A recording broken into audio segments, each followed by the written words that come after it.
कभी कभी हमारे लिए गए फैसले इतने हानिकारक होते हैं कि उन फैसलों को लेने के बाद हम कभी भूल कर भी उन्हें भुला नहीं पाते हैं। कोशिश भी की जाती है, लेकिन वो समय कभी लौट कर नहीं आता। आज की जो मैं सच्ची घटना आपको सुनाने जा रहा हूँ, उस सच्ची घटना में भी कुछ ऐसा ही होता है। एक छोटे से फैसले ने युवक की ज़िंदगी को हमेशा के लिए ख़त्म कर दिया। दोस्तों, आज की जो मैं सच्ची घटना आपको सुनाने जा रहा हूँ, ये सच्ची घटना है बिहार प्रदेश के ज़िला मुज़फ़्फ़रपुर की। यहाँ का एक थाना है कांती, और कांती थाना क्षेत्र का एक गांव लगता है जिसका नाम है रामपुर शाह, और इसी के पास का एक गांव है जिसका नाम है सोनबरसा। इन दोनों गांव को मिलाकर ही ये सच्ची कहानी पूरी होती है। दरअसल करीब 1 साल पहले सौरभ राज को पास के गांव सोनवर्षा की रहने वाली एक लड़की से प्यार हो जाता है। इसके बाद वो दोनों चुपके चुपके चोरी चोरी मिल लिया करते थे।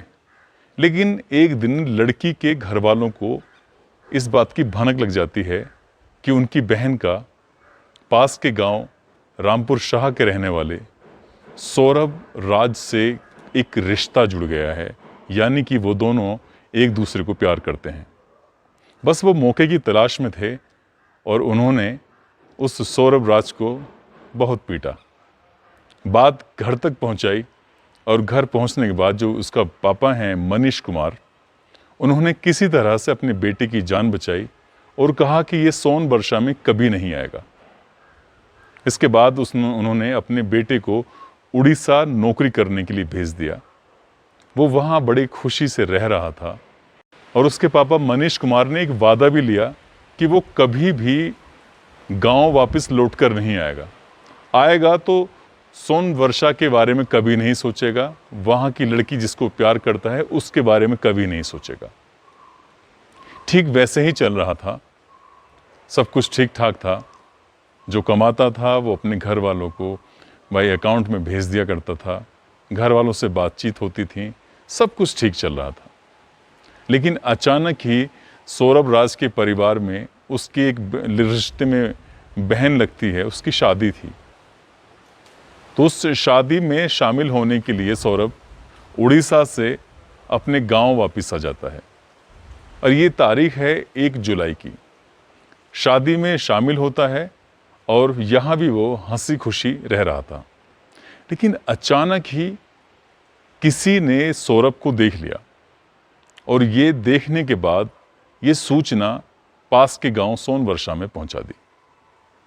यानी कि उस लड़की के घर वालों को ये बता दिया कि सौरभ राज गांव में आया हुआ है। अभी पुलिस इस बात की तस्दीक नहीं कर पाई है, जांच नहीं कर पाई है कि सौरभ राज को सोनवर्षा बुलाया गया था या लड़की ने अपनी मर्जी से बुलाया था। 23 जुलाई की शाम लगभग 4 बजे के आसपास सौरभ के पास फोन आता है कि मुझे तुमसे मिलना है, बहुत ज़रूरी बातें करनी है।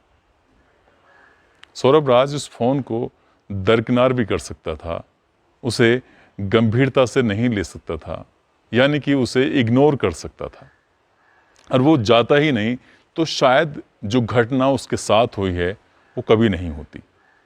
दरअसल उस फ़ोन के बाद वो पास के गांव में चला जाता है और लड़की से मिल ही रहा था कि अचानक लड़की के भाइयों ने उसको देख लिया और उसको इतना पीटा कि वो बेहोश हो गया। लेकिन पीटने वाले थम नहीं रहे थे, कभी लाठी से, कभी डंडों से, कभी लात, कभी घूंसों से पीटते रहे और उसकी हालत बिगड़ती चली जा रही थी। बात यहीं तक नहीं थमी, बल्कि लड़की के परिवार वालों ने उसके प्राइवेट पार्ट को बुरी तरह से कुचल दिया और बताया ये जा रहा है किसी धारदार हथियार से उसके प्राइवेट पार्ट को काट दिया। उसके बाद उसकी हालत बिगड़ गई और तत्काल उसे हॉस्पिटल लेके गए और वहाँ से लड़की के घर वाले भाग जाते हैं। अचानक से लड़के वालों को पता चलती है और वो हॉस्पिटल पहुँचते हैं। 23 जुलाई की रात तो किसी तरह कट गई, लेकिन जैसे ही 24 जुलाई आती है, सुबह के लगभग 10 बजे के आसपास सौरभ राज ने दम तोड़ दिया, यानी उसकी मौत हो गई। और मौत होना था, हंगामा खड़ा हो गया। ये खबर उसके गांव रामपुर शाह में जब पहुंचती है तो सैकड़ों लोगों का जमावड़ा हॉस्पिटल पे लग जाता है और उसके बाद यहीं से लोग एकजुट होकर भारी संख्या में सोनवर्षा पहुंचते हैं। लेकिन सोनवर्षा में उस घर पर कोई नहीं था, ताला लगा हुआ है। लेकिन लड़के के घर वालों ने उस लड़की के घर के ठीक सामने चिता बनाई और उस चिता बनाकर सौरभ की चिता को आग लगा दिया। जब सैकड़ों लोग उस गांव में मौजूद थे, कहीं बवाल ना हो जाए, तो पुलिस ने उस गांव को छावनी बना दिया ताकि सुरक्षा व्यवस्था बनी रहे। घर वालों को किसी तरह से समझा बुझाकर शांत करा दिया। अब सौरभ इस दुनिया में नहीं है और वो हमेशा हमेशा के लिए अपने परिवार से जुदा हो गया है। माँ, पापा और परिवार के बाकी सदस्यों का रो रो कर बुरा हाल है। परिवार के लोग कहते हैं कि काश सौरभ ने ये फैसला लिया ही नहीं होता, काश वो लड़की के परिवार वालों से या उनके घर नहीं जाता तो शायद ये वारदात होती ही नहीं। और इसीलिए इस वारदात की कहीं ना कहीं मनीष कुमार को भनक लग गई थी, इसलिए उन्होंने अपने बेटे को उड़ीसा नौकरी करने के लिए भेज दिया था।